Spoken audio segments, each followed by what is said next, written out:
Bring this foil over. You know what I'm saying? My boy over there, man. I can't tell everybody what's in my sauce, cause if I tell everybody what's in my sauce, my pockets will be fat. No, I take that back. My pockets will be skinny. They'll be real skinny. Hold on. I want you to get your reaction on film. My name Cornelius Powell. I'm 36 years old. I'm originally from Vidalia, Georgia, but I moved to Virginia in 2002 and I came back in 2012, and ever since then, you know, I love to cook, I love to do landscaping. It's just so much.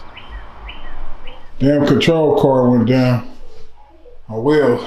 You see that one wheel is crooked. Little wheel axle. And I'm gonna take it to the hobby shop and get it fixed, because this is my second time getting it fixed. And trying to do it myself, my buddy helping me. Take it to the hobby shop, man. Fuck that. Y'all see it? Get y'all a good look. The truth. Promise you it's the truth. So how long did it take to smoke? Because most people, they marinate overnight. You say you ain't have to do that? Well, I don't like to marinate my meat for the simple fact I want people to actually be able to taste the meat itself. You feel what I'm saying? So I always marinate mine right before I put them on. And they usually take about 2 hours to cook. But this is the finished product. I guarantee you, I want to see his face as soon as he tastes this sauce right here. Promise you. So what's up? How you get the applewood? Oh, well, I went around the corner and this lady, she had an apple tree in her yard and it was about to die.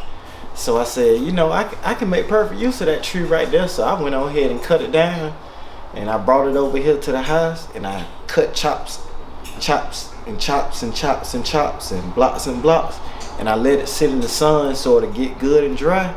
And then once it get good and dry, I come put it in a little bowl of water and then let it get wet again, and then that's it. I got the perfect seasoning right there. That's how you get a smoked applewood. Man, so here we go, man. We about to do a little test on the ribs. You know, these is beef ribs. The legend is true, man. Maybe he did win the championship. Every other year, I try to make it down to Washington, D.C. and Akron, Ohio, where they have the Real Fest competition, and we compete on a national level. And year before last, we got first place for best ribs and second place for best sauce out of 53 vendors. That's people all over the world that's coming into the event to compete. And they just be like, yeah, look, this is good. Like, come on, give me another piece, give me another piece. Well, in fact, I would have told you that shit was nasty. That shit fire though. Yeah. So when it's good, I gotta keep telling you that it's good. It was all trial and error, you feel what I'm saying? People put in orders and say what they like, and then, you know, you just keep trying it over and over until you find that perfect recipe. And once you find that perfect recipe, you shoot off to the moon from there. Okay, hell yeah. And that's the same thing with the sauce. Yes, sir. I mean, because when I was just talking to a few people and telling about your ribs, they said, well, he was cooking them for a long time. And I told him, nah, he said like 2 hours. 2 hours, that's it.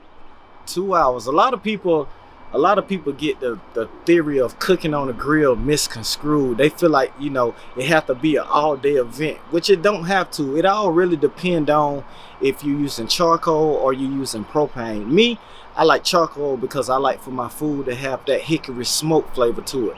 So therefore, I only cook on it for 2 hours. That's it. None of my meat stays on the grill longer than 2 hours unless I'm doing a brisket or a big pork.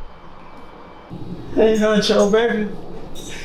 Yeah, but I think I'm gonna go ahead and get that damn food truck a shot though. Like, I know for a fact I sell out every day. I know for a fact I would.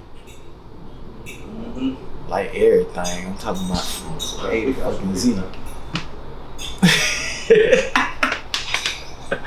Bro, smash no though. He ain't play no games. That's what's up though. That tastes like 36.